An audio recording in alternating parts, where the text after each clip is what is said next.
Oke guys, kita lanjut pada pembahasan mengenai teori mengenai accounting error ya. Dan ini adalah video terakhir untuk teorinya terkait dengan apabila errornya itu adalah sifatnya prior period adjustment ya. Seperti yang sudah kita bahas sebelumnya bahwa error tipikalnya ada 3 ya.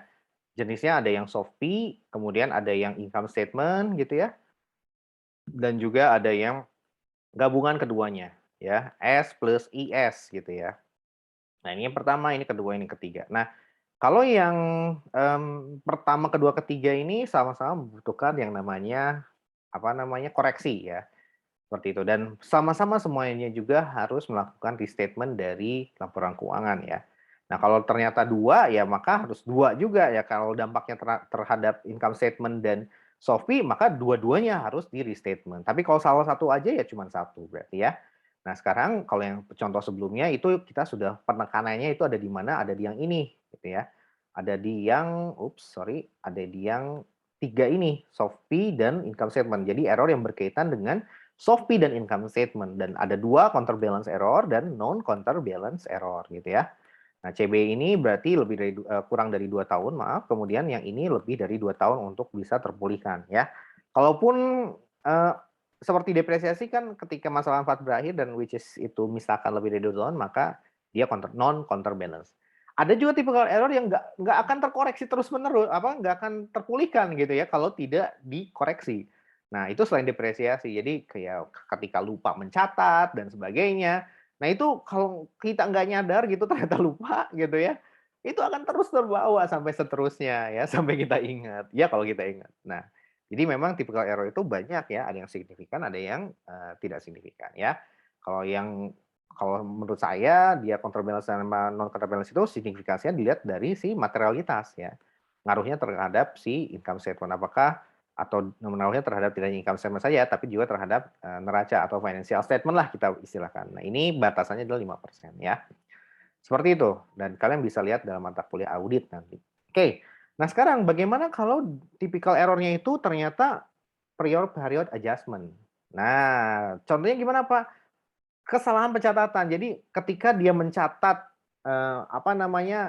awalnya mungkin dia membeli kalau kita normalnya equipment pada cash gitu ya. Nah, ini bukan equipment gitu ya. Tapi ini kan aset berarti ya, ini non current aset, tapi dia dicatatnya adalah expense ya, misalkan equipment expense. Nah, kalau ini catatnya pada expense maka tidak ada, eee, tidak ada kata-kata equipment pada neraca dia. Yang ada adalah apa, expense-nya menjadi semakin overstated gitu ya. Nah, ini yang merupakan apa, prior period adjustment ya, prior period adjustment ya. Dan juga tipikalnya apa, tipikalnya ini kan kaitannya dengan SOFI ya. Dan kalau dia expense, kalau dia equipment nggak dicatat sebagai equipment maka tidak asetnya kan understatement, SOFI-nya kan understatement dari sisi aset. Nah, dan masalahnya adalah apa, si expense-nya akan overstatement gitu ya. Nah, dan juga tidak ada pencatatan depresiasi juga, gitu ya. Tidak ada pencatatan depresiasi. Otomatis apa? Otomatis nggak ada juga akumulasi, gitu ya, akumulasi depresiasi. Nah, dengan demikian ini kalau dia lupa mencatat misalkan ya, harusnya dicatat equipment tapi malah dicatat equipment expense, maka ini dampaknya terhadap 2. Satu SOFI dan satu lagi adalah income statement. Oleh karenanya kita harus kategorikan, apakah dia counterbalance atau non counterbalance, gitu ya. Oh, ternyata dia non counterbalance, Pak, karena kan berkaitan dengan depresiasi itu lebih dari 2 tahun. Nah, ini betul ya, sifatnya non counterbalance. Tapi tambahan satu lagi, dia memerlukan prior period adjustment gitu. Kenapa? Karena nggak ada equipment, gimana kita bisa mencatat depresiasi kalau nggak ada equipment, gitu ya.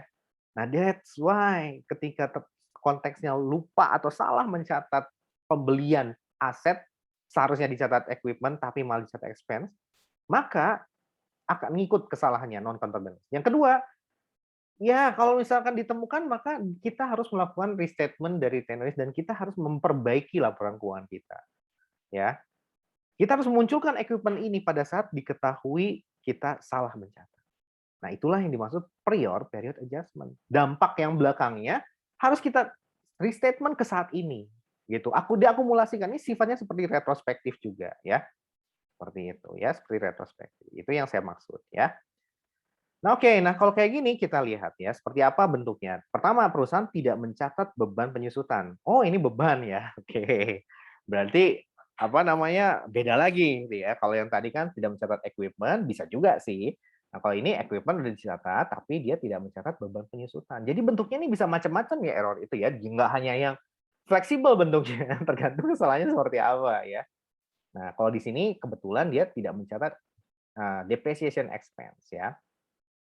Nah, apa namanya, dan udah dicatat sebagai gedung ya, oke, no problem, berarti kesalahannya adalah depresiasi ya, depresiasi yang tidak dicatat. Nah, oke, gedung baru dibangun nilainya adalah 20.000 pound sterling, satu-satunya aset yang didapat disebutkan PT Komitmen. Dan tapi perusahaan telah melaporkan utang PPh-nya, artinya income tax payable-nya udah benar, gitu ya. Kalau kita boleh sedikit review atau murojaah pembahasan sebelumnya terkait dengan akuntansi PPh, maka ini disebut PPh yang kurang bayar ya. Yang kurang bayarnya udah benar gitu ya. Seperti itu. Tetapi dia nggak mencatat depresiasi. Lah, kok bisa? Bisa aja gitu. Nah, kemudian berikut laporan laba rugi perusahaan tahun 2020. Nah, artinya kita pertama analisis dulu error. Error ini sifatnya apa nih? Apa namanya? Tipikalnya apa nih? Tipikalnya ya. Kalau kita mengacu ke akun depresiasi, maka dia dipasangkan akumulasi. Maka kita lihat dulu yang pertama adalah jenisnya, ya.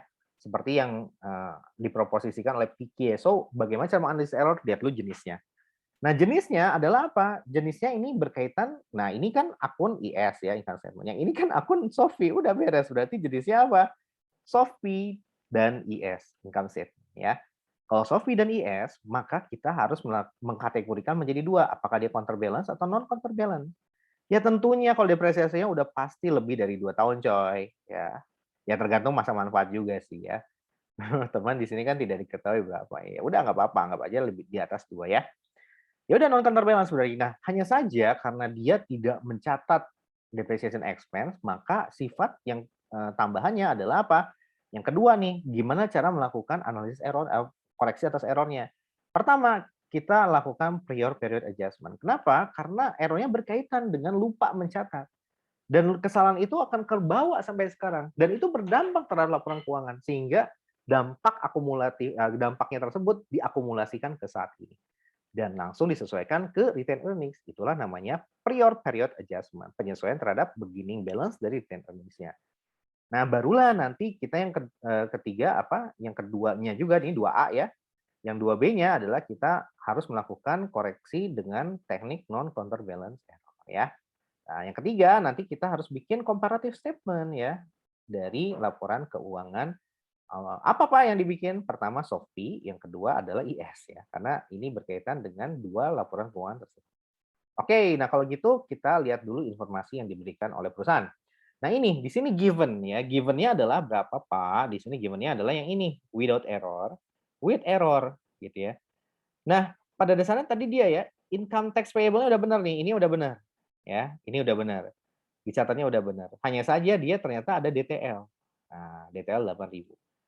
Nah, oke ya. Kemudian sehingga berapa? Ya udah, dia net income-nya menjadi 60.000 ya, seperti itu. Nah, menjadi apa? Menjadi overstated ya net income. Seperti itu ya. Nah, kemudian teman-teman semua perlu dipahami bahwa kalau ini berkaitan dengan apa nih ya? Maksudnya penyusutan gedung ya. Nah, kalau penyusutan gedung kita harus lihat dulu perusahaannya perusahaan apa ya. Kalau perusahaannya itu adalah perusahaan konstruksi, maka tidak ada yang namanya DTL. Nah, seperti itu ya.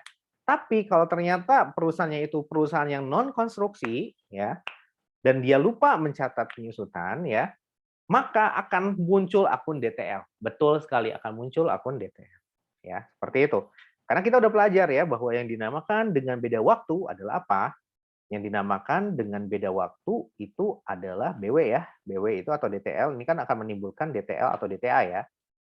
Ya, gimana caranya Pak? Nanti beda waktu dikali dengan tarifnya. Tarif pasal 17 ya. Nah, kita asumsikan lah karena ini pound sterling ya, ya udahlah. Jadi Anggap saja balik pajaknya 40% ya, nggak ada klasifikasi fasilitas fasilitas ya, langsung aja untuk simplifikasi ya. Nah, maka kalau di Indonesia memang ini kena ya, timbul DTL. Nah, dan oke lah kita adopsi yang cara ini, pada dasarnya dia mencatatnya seperti ini ya, DTL ya. Dan ini sebenarnya penggunaan untuk di Amerika gitu ya. Oke, nah kemudian, karena lupa tidak ada depreciation expense ya, nah sehingga muncullah DTL. Nah, seperti itu ya. Oke, kita asumsikan ini kita di Amerika dulu ya, meskipun satunya pound sterling ya, kita anggap demikian. Nah, terus gimana Pak? Ya udah, berarti dampak tidak mencatat depresiasi adalah apa? Nah ini, depreciation expense-nya understated. Iya dong, depreciation expense understated karena nggak dicatat 20.000. Income tax expense overstated gitu ya. Yang mana income tax expense? Ini nih, income tax expense-nya kan 2 ya. Sama dengan berapa? 8.000 ya, 8.000. Yang ini DTL-nya itu kan harusnya tidak ada ya. Kemudian net income-nya menjadi overstated ya, menjadi overstated 60 dikurang dengan 48 ya. Atau ya sama aja dengan 12.000 atau ya langsung aja 20 dikurang dengan 8 sama juga ya. Nah, itu terhadap si income statement ya. Karena berkaitan dengan depreciation. Nah, kemudian berkaitan dengan SOFI adalah pasangan dari depresiasi adalah accumulated depreciation ya. Nah, ACL-nya berarti ACD, ACL lagi. Accumulated depreciation-nya berarti understated. Nah, kalau gitu deferred tax liability ini overstated, seharusnya tidak dicatat ya. Oke. Kemudian gimana Pak? Kemudian ya udah kalau gitu kalau menurut saya sih gampang aja ya. Menurut saya sih ya gampang aja ya. Karena kenapa? Karena dari sini udah ketahuan ya. Pertama yang ini nih ya, understated. Berarti gimana cara mengkoreksinya agar bisa mengkoreksi ya kita harus overstated kan. Kalau kalau gitu kita naikin gitu ya, kita naikin agar bisa agar dia netral gitu ya dengan menaikkan si accumulated-nya. Gimana cara menaikkan accumulated? Ditaruh di kredit ya, accumulated-nya kredit. Ya, berapa? 20. Kemudian yang kedua adalah deferred tax liability. Lihat nih overstated, berarti biar netral gimana? Tinggal diturunin ya. Kalau gitu DTL muncul di kredit. Kalau diturunin tinggal ditaruh di debit DTL. Berapa Pak? 8.000 gitu ya. Sisanya apa? Udah sisanya tinggal RE, nggak ada lagi dong. Dan juga sesuai dengan yang income statement-nya ya. Di sini ujung-ujungnya kalau terkait kesalahan itu terkait dengan income statement, maka yang dilihat adalah ujungnya, yaitu di net income. Bagaimana dampak terhadap net income-nya? Net income-nya ternyata overstated. Nah, kalau overstated berarti harus diturunin dong. Ya udah diturunin, tinggal ditaruh di return Indonesia ditaruh di debit ya. Karena kan return net income naik muncul normalnya saldo kredit. Sehingga kalau kita kurangin, kita tinggal taruh di debit. Ya udah deh beres ya. Tinggal di jurnal aja. Nah, tuh dapat ya. Langsung ini nih jurnalnya ya. Seperti ini. Nah, yang bawah nih ya. Jadi at retained earnings, pada deferred tax liability, pada accumulated depreciation on building. Ya, ini sama seperti yang tadi sudah saya jelaskan ya. Yang laporan posisi keuangannya understated, maka dinaikin tuh, ditaruh di kredit. DTL-nya overstated, maka diturunin, ditaruh di debit.